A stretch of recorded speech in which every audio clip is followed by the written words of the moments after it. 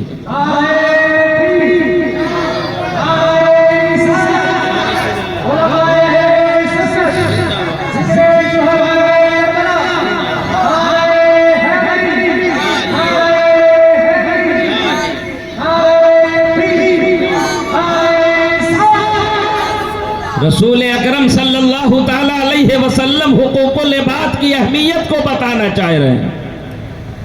حقوق دو طرح کے ہیں، ایک کو حقوق اللہ کہتے ہیں اور ایک کو حقوق العباد کہتے ہیں۔ ایک عبادت وہ ہے جو اللہ کے لیے کی جاتی ہے، اور ایک عمل وہ ہے جو اللہ کے لیے نہیں بندوں کے ساتھ کیا جاتا ہے، لیکن نیک نیتی کے ساتھ کی جائے تو اللہ اسے بھی عبادت بنا دیتا ہے نا۔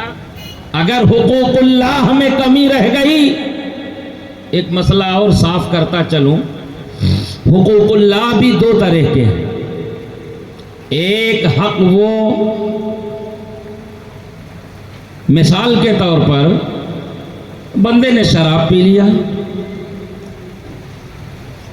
بندے نے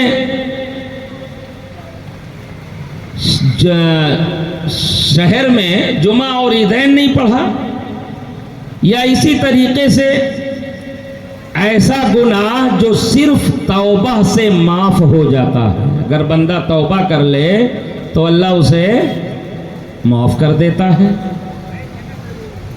ایک وہ گناہ ہے، یہ بھی حقوق اللہ میں آتا ہے۔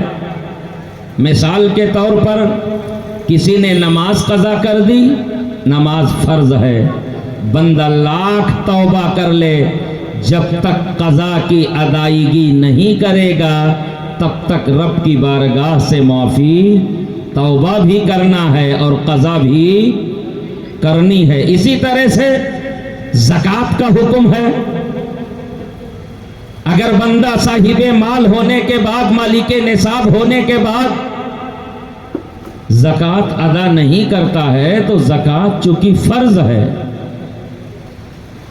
اور فرض صرف توبہ سے اللہ معاف نہیں کرے گا۔ جتنے سال کی زکوٰۃ بندے نے نہیں نکالی ہے، اپنے مال کا تخمینہ اور حساب لگا کر کے اتنے سال تک پروردگار عالم کی رضا کے لیے بندے کو زکوٰۃ ادا کرنا ہوگی، تب جا کر کے اس کا مال پاکیزہ ہوگا، تب وہ مال اس کے استعمال کے لائق ہوگا، تب اسے چھٹکارا ملے گی، ورنہ صرف توبہ سے اس کی معافی نہیں ہو سکتی۔ اسی طریقے سے روزہ ہے، کسی نے روزہ نہیں رکھا، وہ سوچے بس ہم توبہ کر لیں گے کام چل جائے گا۔ ان عبادتوں کی قضا کی بنیاد پر اگر بندہ یہ چاہے کہ ہم صرف توبہ سے رب کی بارگاہ سے معافی حاصل کر لیں گے، معافی نہیں ہو سکتی ہے، توبہ بھی کرنا پڑے گا اور اس کی قضا بھی کرنی پڑے گی، جو کفارہ ہوگا وہ ادا کرنا پڑے گا۔ مثال کے طور پر کوئی مالک نصاب ہے، اس نے قربانی نہیں کی ہے، اب وہ چاہے ہم توبہ کر لیں کام چل جائے گا، نہیں۔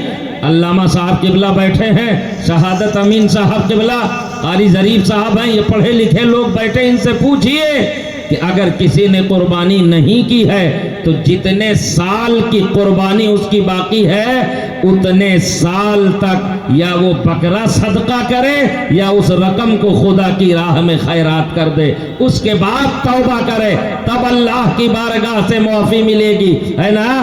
اسی طریقے سے کسی پہ حج فرض ہے، اب وہ حج ادا نہ کرے، بر رب کی بارگاہ میں توبہ کرتا رہے، جب تک حج ادا نہیں کر لے گا صرف توبہ سے رب کی بارگاہ سے معافی نہیں مل سکتی ہے۔ آج ہمارا اور آپ کا حال کیا ہے؟ نماز کے اعتبار سے دیکھا جائے تو ہم پیچھے نظر آتے ہیں، زکوٰۃ کے اعتبار سے دیکھا جائے تو ہمیں پتہ ہی نہیں ہے کہ اسلام میں زکوٰۃ بھی کوئی چیز ہے کہ نہیں ہے۔ قربانی کے تعلق سے دیکھا جائے ہم سوچتے ہیں بلا وجہ اتنا پیسہ چلا جائے گا، ہم اس میں بھی ہیرا پھیری کر لیتے ہیں، جبکہ پیغمبر نے فرمایا ہے جس مال کی زکوٰۃ ادا نہیں کی جائے وہ مال پاکیزہ نہیں ہوتا ہے، وہ صاحب مال کے لیے اس وقت تک حرام ہوتا ہے جب تک اس مال کی زکوٰۃ ادا نہ کر دی جائے۔ جس مال کی زکوٰۃ ادا کر دی جاتی ہے وہ مال پاکیزہ ہو جاتا ہے۔ اب آپ ذرا بتاؤ تو صحیح، اللہ کی طرف سے زکوٰۃ فرض ہے، ہم فرضیت کو ادا نہیں کر رہے ہیں، اس زکوٰۃ کو نکال کر کے اپنے مال کو پاک نہیں کر رہے ہیں، لیکن ہمارا حال کیا ہے؟ فرض کو چھوڑے بیٹھے ہیں، لیکن جیسے ہی محرم آیا آقا حسین کے نام پہ سبیل لگا دیا، آقا حسین کے نام پہ کھچڑا بنا دیا، آقا حسین کے نام پہ کھانا کھلا دیا۔ 11ویں شریف آئی، غوث اعظم کے نام پر ہم نے لنگر لٹانا شروع کر دیا، غوث اعظم کے نام پر ہم نے کھانا کھلانا شروع کر دیا، بڑی بڑی دیگوں کا اور محفلوں کا انتظام کر دیا۔ خواجہ کی چھٹی آئی، خواجہ کی محبت میں آ کر کے ہم نے غریبوں کو کھانا کھلا دیا، ہم نے ننگوں کو کپڑا پہنا دیا، ہم نے بھوکوں کے کھانے کا انتظام کر دیا۔ اے اللہ کے بندو، اتنا سب کچھ کرنے کے بعد بھی آپ اپنے سماج اور معاشرے کا جائزہ لو، پتہ کیا چلتا ہے؟ تم محرم میں کھچڑا بھی کرتے ہو، سبیل حسین بھی لگاتے ہو، ذکر حسین کی محفلیں بھی منعقد کرتے ہو، غوث اعظم کے نام کا دیگ بھی کرتے ہو، غریب نواز کی چھٹی بھی کرتے ہو، اپنے کل اولیاء کاملین کی محبت میں آ کر کے تم ان کی عرسوں میں جاتے بھی ہو، پیسہ بھی خرچ کرتے ہو، ان کے نام پر دیگیں پکا کر کے لوگوں کو کھلاتے ہو، لیکن اس کے باوجود اگر سماج کا جائزہ لیا جائے تو ہمارے سماج میں پڑھے لکھوں کے پاس کوئی جانے کے لیے تیار نہیں ہے، اور اگر جو چھو چھمنتر والے لوگ ہیں نا، بس کسی طرح مولویوں کا لباس پہن لیا، ٹوپی پہن لی، داڑھی رکھ لیا، جو سماج میں پڑھا لکھا نہیں ہوتا ہے اس کے لیے سب سے آسان ہے بابا گیری کرنا، جی سب سے آسان ہے۔ اور ہماری ماں بہنیں، ہمارا بھولا بھالا مسلمان، اسے تو یہ لگتا ہے کہ بس بابا کے ہی ہاتھ میں سب کچھ ہے۔ ابے اگر اس کے ہاتھ میں کچھ ہوتا تو خود بے روزگار بنا کیوں بیٹھا رہتا؟ ہے کہ نہیں ہے؟ اپنی روزی کے تلاش میں وہ تمہیں بے وقوف بنا رہا ہے، وہ اپنا کوئی کام کرتا نا۔ آپ یاد رکھو، یہ تمام سارے کام تم کرتے ہو، آقا حسین کو تمہارے کھچڑے کی ضرورت نہیں ہے، آقا حسین کو تمہارے سبیل کی ضرورت نہیں ہے۔ کھچڑا کھلا کر کے تم اپنی عاقبت بنا رہے ہو، سبیل لگا کر کے تم اپنے نامہ اعمال میں نیکیاں لکھا رہے ہو، لیکن ان اللہ کے محبوبوں کی بارگاہ میں تمہارا گندا مال پسند نہیں کیا جاتا ہے۔ پہلے اپنے مال کی زکوٰۃ نکال کر کے اسے پاکیزہ بنا لو، ضرورت نہیں ہے 1 کنٹل کھچڑا بنا کر کے تم کھلاؤ، اپنے پاکیزہ مال سے 1 کلو ہی بنا کر کے اگر امام حسین کے نام پر تم کھلا دو گے تو اس پاکیزہ مال کی برکات تم اپنے گھر میں سنبھال نہیں سکتے۔ جی اس لیے ضروری ہے کہ سب سے پہلے فرائض کا خیال رکھا جائے۔ کس کا خیال رکھا جائے؟ فرائض کا خیال۔ آپ میری طرف دیکھیں، جو جن کا کام ہے وہ اپنی ڈیوٹی کر رہے ہیں، آپ اپنی ڈیوٹی کر رہے ہیں، فرائض کا خیال رکھا جائے، ہے نا؟ تو اللہ نے اگر زکوٰۃ فرض کی ہے تو مال سے زکوٰۃ ادا کیجئے، ورنہ وہ مال آپ کے لیے حلال نہیں ہے، حرام ہے۔ کیا ہے؟ حرام ہے۔ اب آپ جب مال کی زکوٰۃ ادا نہیں کرو گے، خود کھاؤ گے، حرام کھاؤ گے، بچوں کو کھلاؤ گے، حرام کھلاؤ گے، اب حرام کی مال سے پلنے والا بچہ وفادار نہیں ہوگا، وفادار نہیں ہو سکتا ہے کہ نہیں ہے؟ ماں باپ کا فرما بردار، کیا کیا جائے بیٹا؟ ماں باپ کا فرما بردار نہیں ہو سکتا ہے، ماں باپ کا فرما بردار نہیں ہو سکتا ہے۔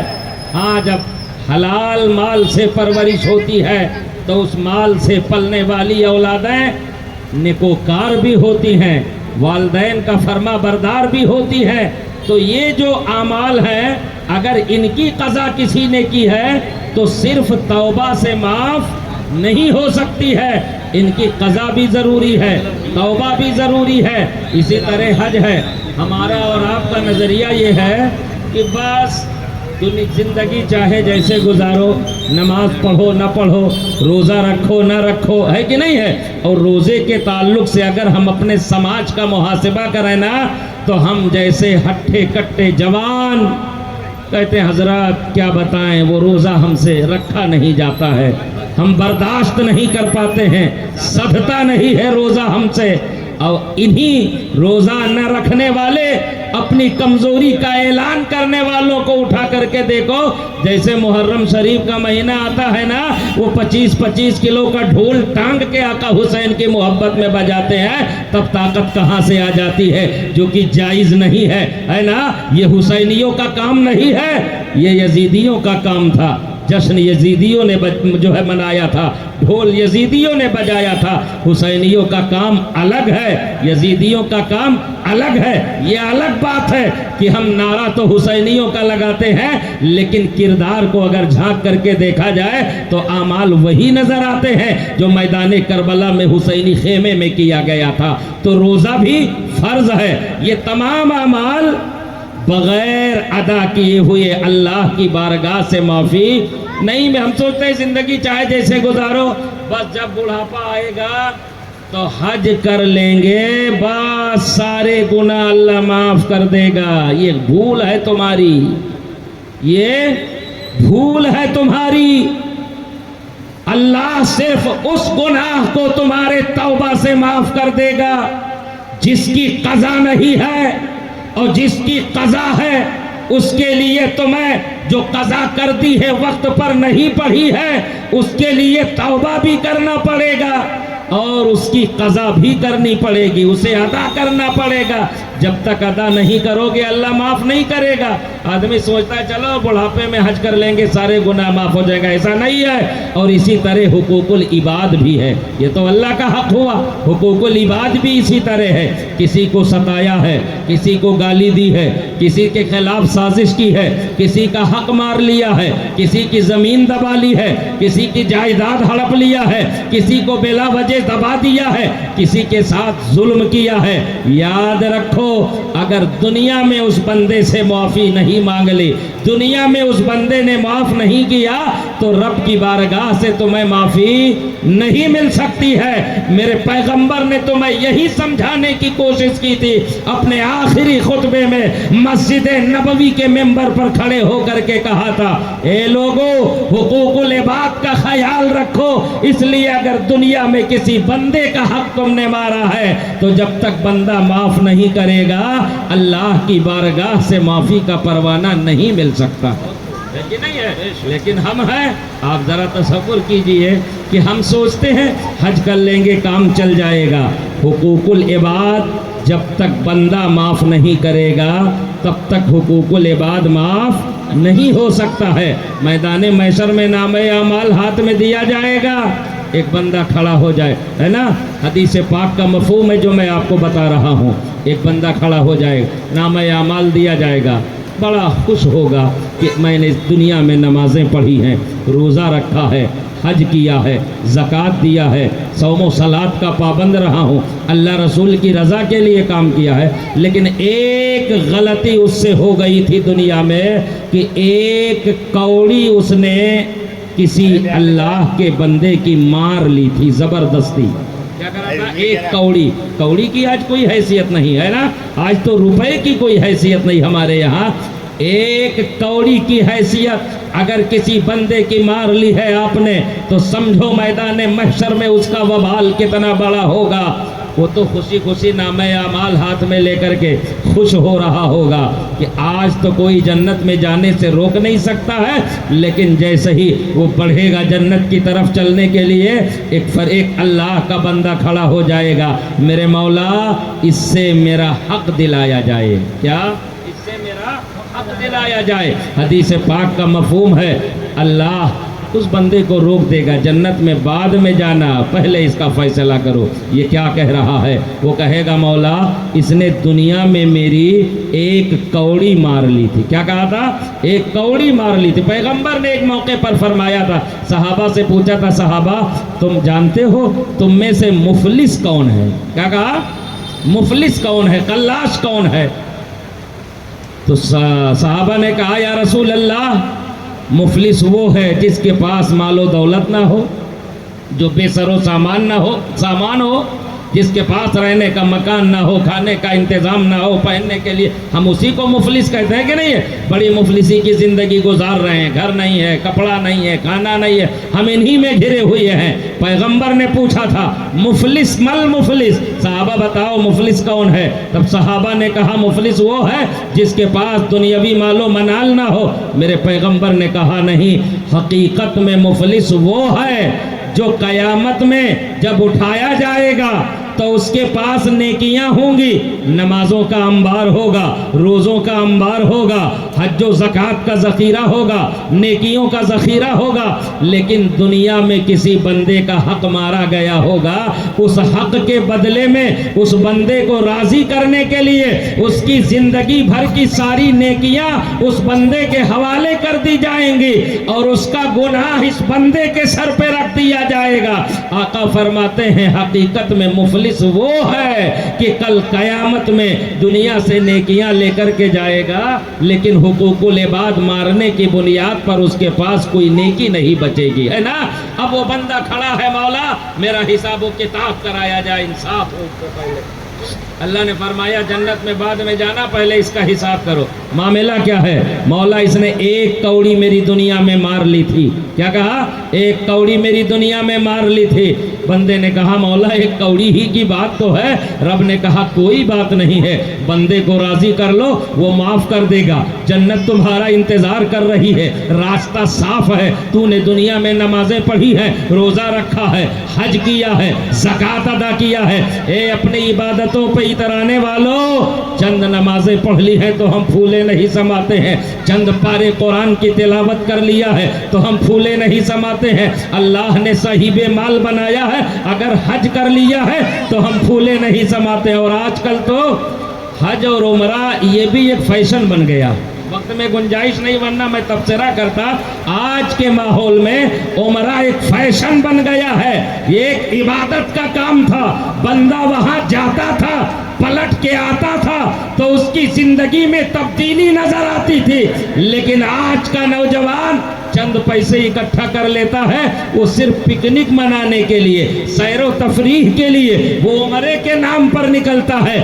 اور پلٹ کے آتا ہے تو جتنا بگڑا تھا اس سے زیادہ بگڑ کر کے دکھاتا ہے زمانے کو، کوئی تبدیلی نظر نہیں آتی ہے۔ نبی سے پوچھا گیا تھا حج مقبول کی نشانی کیا ہے تو میرے پیغمبر نے کہا تھا بندہ پلٹ کے آئے اور اس کی زندگی میں اگر بدلاؤ نظر آ جائے تو سمجھ لو اللہ نے حج کو قبول کر لیا ہے، اور جیسے پہلے جھوٹ بولتا تھا، جیسے پہلے شراب پیتا تھا، جیسے پہلے نماز نہیں پڑھتا تھا، آج بھی اسی طرح بد کرداری کر رہا ہے، نمازیں قضا کر رہا ہے، شراب نوشی کر رہا ہے، عیاشیوں کے اڈوں پر پایا جا رہا ہے، تو میرے پیغمبر نے کہا اگر بدلاؤ نہیں ہے تو اس کا حج قبول نہیں مانا جائے گا۔ اپنے سماج کا معاشرے کا جائزہ لے کر کے دیکھیے کہ ہمارے سماج میں یہ چیزیں ہیں کہ نہیں ہے؟ بندہ کھڑا ہے جب تک میری کوڑی مجھے نہیں دو گے تب تک تمہارا راستہ، اب دنیا سے کوئی کوڑی اور پیسہ لے کے تو جاتا نہیں ہے، رشوت دے دے کام ہو جائے، کتنا بھی بڑا دھنا سیٹھ کیوں نہ ہو، جب اس کا انتقال ہوتا ہے تو اس کے اپنے پہنے ہوئے کپڑے بھی اتار لیے جاتے ہیں، کتنی بھی بڑی وفادار اولاد کیوں نہ ہو، یہ نہیں سوچتی ہے کروڑوں کما کر کے گیا ہے، لاؤ 2-4 لاکھ ایک تاکہ بنا کے اس کی قبر میں رکھ دیں۔ کوئی اولاد کرتی ہے ایسی؟ رکھنا جائز بھی نہیں ہے، ضرورت بھی نہیں ہے کہ نہیں؟ وہاں کام چلنے والا نہیں ہے۔ کہتا ہے مولا دنیا میں کوڑی ماری تھی، اب آخرت میں کوڑی کہاں؟ رب فرمائے گا نہیں، جب تک بندہ معاف نہ کرے تب تک میری بارگاہ سے معافی نہیں مل سکتی ہے۔ اب وہ کہہ رہا ہے معاف کر دو، نہیں مجھے میری کوڑی چاہیے، معاف کر دے مجھے میری کوڑی چاہیے، کوڑی واپس کر دو معافی مل جائے گی، معاملہ تمام ہو جائے گا۔ اب ہوتے کرتے کوڑی لائے کہاں سے؟ اس نے کہا مولا میں زندگی بھر کی ساری نمازیں اس کے حوالے کرتا ہوں، اس کے بدلے میں مجھے معاف کر دیا جائے۔ نماز دے دی، لیکن بندہ اپنے اسی سوال پہ اڑا ہوا ہے، جب تک کوڑی نہیں ملے گی معافی نہیں مل سکتی ہے۔ کیا؟ روزہ دے دیا جائے، روزہ دے دیا، حج دے دیا، زکوٰۃ کے تمام ساری نیکیاں دے دی، جتنی نیکیاں تھی سب دے دی، اس کی زندگی کے جتنے گناہ تھے وہ اپنے حصے میں لے لیا، اب معاف کر دے، پھر بھی بندہ اپنی ضد پر اڑا ہوا ہے، مولا مجھے دنیا کی وہی کوڑی چاہیے، جب تک کوڑی نہیں ملے گی معافی نہیں مل سکتی ہے۔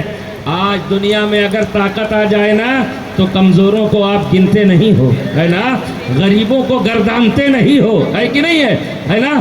اور کمزور غریب تو چھوڑو یار، مشاہدہ اس بات کا ہے، علامہ صاحب قبلہ بیٹھے ہیں، قاری صاحب قبلہ بیٹھے ہیں، یہ آپ پر اتنا بڑا احسان کر رہے ہیں کہ آپ کے گھر جا جا کر کے آپ کو رسول اللہ کا لایا ہوا دین سمجھا رہے ہیں، نبی پر اترنے والا قرآن پڑھا رہے ہیں، تمہیں مذہب اسلام سے روشناس کرا رہے ہیں، تمہاری دینی ضرورت کو یہ پورا کر رہے ہیں، لیکن کمزور طبقے کی بات تو جانے دیجئے، یہ سر پہ بیٹھانے کی چیز ہے، مگر آپ انہیں بھی ایک نوکر سے زیادہ حیثیت نہیں دیتے ہیں، اور ذرا سا اگر آپ کا مزاج بگڑ جائے نا تو یہ نہیں سوچتے ہیں کہ ہم اپنے راہبر سے گفتگو کر رہے ہیں، اپنے کمانڈر سے گفتگو کر رہے ہیں۔ ایک عالم جو ہوتا ہے وہ سماج کا راہبر ہوتا ہے، لیکن آپ جب اس سے بات کرتے ہیں تو اپنے آپ کو بھول جاتے ہیں، اپنے امام کا مقام بھول جاتے ہیں۔ قیامت کے دن پتہ چلے گا، اگر کسی کو ستایا ہے، کسی کے ساتھ ظلم کیا ہے، کسی کے ساتھ ناانصافی کی ہے، کسی کا حق مارا ہے، کسی کے دل کو ٹھیس پہنچائی ہے، چاہے طاقت کی بنیاد پر، چاہے زبان کی بنیاد پر، چاہے دولت و ثروت کی بنیاد پر، اگر کسی بندے کا دل دکھایا ہے نا تو رب کی بارگاہ میں حساب و کتاب ہونے کے بعد بھی اگر اعمال کی بنیاد پر رب کرم کر دے گا کہ تمہیں جنت میں جانے کی اجازت ہے، لیکن ایک مظلوم کھڑا ہو جائے گا مجھے انصاف چاہیے، تو جب تک وہ راضی نہیں ہوگا اس کمزور کی طاقت کا اندازہ تو رب کی عدالت میں پتہ لگے گا نا کہ کمزور کی طاقت کیا ہے، انصاف کسے کہتے ہیں، ہے کہ نہیں ہے؟ انصاف کا اندازہ تو وہاں لگے گا۔ بندہ کھڑا ہے مولا ساری نیکیاں دے دی جائیں، اس کے گناہ ہمیں دے دی جائیں، لیکن بندہ راضی نہیں ہوگا، تب وہ کہے گا مولا یہ دنیا تو ہے نہیں، اب وہ کوڑی یہاں مل نہیں سکتی ہے، تیرا بندہ اپنی ضد پہ اڑا ہے، تب رب فرمائے گا وہ کوڑی جہنم کے سب سے نچلے حصے میں پڑی ہے۔ کہاں؟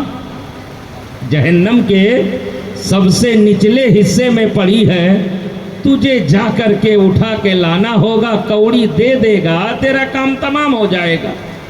اب بتاؤ، بظاہر ایک کوڑی ہے جس کی کوئی حیثیت نہیں ہے، زندگی بھر کی نیکیاں دے دی گئی ہیں، تیار ہوتا ہے مولا ٹھیک ہے، آقا فرماتے ہیں حدیث پاک ہے جہنم کے سب سے نچلے حصے میں پہنچنے کے لیے اسے 70 برس لگ جائیں گے۔ کتنے؟ 70 برس لگ جائیں گے۔ جہنم کی آگ کو معمولی سمجھتے ہو؟ ہاں، دنیا کی ذرا سی لپٹ ابھی 45 ڈگری 46 ڈگری بمبئی میں آیا ہوگا کہ نہیں ہے؟ ہمارے یو پی میں تو 49-50 تک پہنچ گیا تھا، ہے نا؟ عرب میں تو 52-54 تک پہنچ گیا تھا۔ کتنی موتیں ہوئی ہیں، سورج کی تپش ہم برداشت نہیں کر پاتے ہیں، اور جہنم کی آگ 70 سال نیچے پہنچنے میں لگے گا، اور آقا فرماتے ہیں وہ نیچے جا کر کے کوڑی اٹھائے گا اور 70 سال پھر اوپر آنے میں لگے گا۔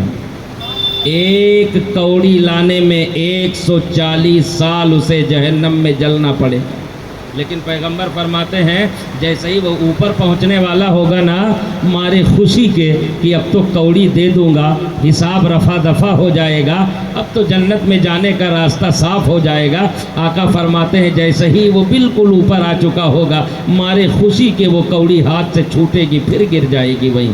اب بندہ مایوس ہو کر کھڑا ہے. مولا 140 سال جہنم میں جل کر کے کوڑی لے کر کے آیا تھا. پروردگار وہ کوڑی پھر گر گئی ہے. آپ ذرا تصور تو کرو, جب دنیا کی ذرا سی تپش ہم سے برداشت نہیں ہوتی ہے, ایک کوڑی کی بنیاد پر بندے کو جہنم کی آگ میں جلنا پڑ رہا ہے. ہم لاکھوں مار جاتے ہیں, ہے کہ نہیں ہے؟ پراپرٹی دبا لیتے ہیں, جائیداد کھیت کھلیان مار جاتے ہیں, بھائی کا حق نہیں دیتے ہیں, پڑوسی کا دل دکھاتے ہیں. بتاؤ ہمارے ساتھ جب اللہ انصاف فرمائے گا کس قدر ہمارے جرم کی سزا ہمیں ملے گی, اس جہنم کی تپش کو ہم کیسے برداشت کر پائیں گے؟ حدیث پاک میں آقا فرماتے ہیں گر جائے گی. بندہ تو اپنے ضد پہ اڑا ہے, مجھے کوڑی چاہیے. اب یہ کہہ رہا مولا مجھے معاف کر دے. رب فرمائے گا نہیں, جب تک بندہ معاف نہیں کرے گا معافی نہیں مل سکتی ہے, معافی نہیں مل سکتی ہے. پھر بندہ دوبارہ تیار ہوگا, 70 سال نیچے جائے گا, 70 سال اوپر آئے گا. پیغمبر فرماتے ہیں دوبارہ پھر گر جائے گی کوڑی. تو 140 پہلے میں اور 140 دوبارہ میں, پھر تیسری دفعہ وہ تیار ہوگا, کوڑی اٹھا کے لائے گا. پھر 140 اور 140 تینوں ملا کے کتنے ہو گئے؟ 400. کتنے ہو گئے؟ 420. اور اسی 420 سے بچنے کے لیے تمہیں تلقین کی جا رہی ہے. ایک کوڑی کی سزا یہ ہے, اگر تم نے لاکھوں کسی کا دبا لیا ہوگا, کسی کا دل دکھایا ہوگا, وہ رب کے حضور اگر انصاف کے لیے کھڑا ہو جائے گا تو بتاؤ کیا بنے گا؟ ہم کیا کر سکتے ہیں؟ کیسے رب کی طرف سے دی جانے والی سزا برداشت کر سکتے ہیں؟ اس لیے پیغمبر نے فرمایا تھا, اے لوگو اگر دنیا میں کسی کا دل دکھایا ہے تو دنیا میں ہی اس سے معاف کرا لینا, دنیا کی رسوائی سے نہ ڈرنا, اس لیے کہ دنیا کی رسوائی بہت آسان ہے. رب کی طرف سے دی جانے والی جو سزا ہے وہ آخرت میں تم برداشت نہیں کر سکتے ہو. میرے پیغمبر نے جب مسجد نبوی میں آخری خطبہ دیا تھا, ایک صحابی کھڑے ہو گئے, یا رسول اللہ فلاں مال غنیمت سے میں نے 3 درہم لے لیا تھا. کیا کہا؟ فلاں مال. آپ ذرا تصور تو کرو, ہم سے گناہ ہو جاتا ہے, ہم گناہ سے بچنے کے لیے, رسوائی سے بچنے کے لیے جھوٹ بولتے ہیں, لیکن واہ نبی کی تعلیمات کا اثر, پیغمبر نے صحابہ کو کیسا پاکیزہ بنایا تھا, نبی نے حقوق العباد کے تعلق سے بات کی ہے. تو صحابی کھڑے ہو گئے, یہ نہیں سوچا صحابہ کے درمیان رسوا ہو جاؤں گا, سماج میں میری بے عزتی ہو جائے گی. کیا سوچا؟ دنیا کی رسوائی آسان ہے, آخرت میں رب کی طرف سے دی جانے والی سزا بہت مشکل ہے, ہم جہنم کی سزا برداشت نہیں کر سکتے ہیں. تب پیغمبر نے پوچھا تھا, یہ بتاؤ کہ آخر تم نے لیا کیوں تھا؟ کہا یا رسول اللہ ہمیں 3 درہم کی ضرورت تھی اور مال غنیمت میں ہی بانٹ رہا تھا تو میں نے اس میں سے رکھ لیا تھا. تب نبی نے ایک صحابی حضرت فضل سے کہا تھا, فضل ان سے 3 درہم لے لو. اس لیے نبی سے محبت کرنے والوں, پیغمبر کی سیرت کے بیان کرنے کا مطلب یہ ہے, نبی جب ظاہری طور پر اس دنیا کو خیرآباد کہہ رہے تھے تو میرے پیغمبر نے جو آخری وصیت تم سے کی ہے, آخری تعلیم جو تمہیں دے کر کے گئے ہیں, اپنے خطبے میں جو آخری پیغام دے کر کے گئے ہیں, وہ یہی کہا ہے مصطفیٰ نے. حضرت عائشہ کہہ رہی ہے کہ جب مصطفیٰ کی روح نکلنے والی تھی, اس دنیا کو خیرآباد کہنے والے تھے پیغمبر, روح قفس انصری سے پرواز کرنے والی تھی, تب پیغمبر کہہ رہے تھے الصلاۃ الصلاۃ وما ملکت ایمانکم, یعنی اے لوگو نماز کی پابندی کرو اور اپنے ماتحتوں کا خیال رکھو. کیا کرو؟ نماز کی پابندی کرو اور اپنے ماتحتوں کا خیال رکھو.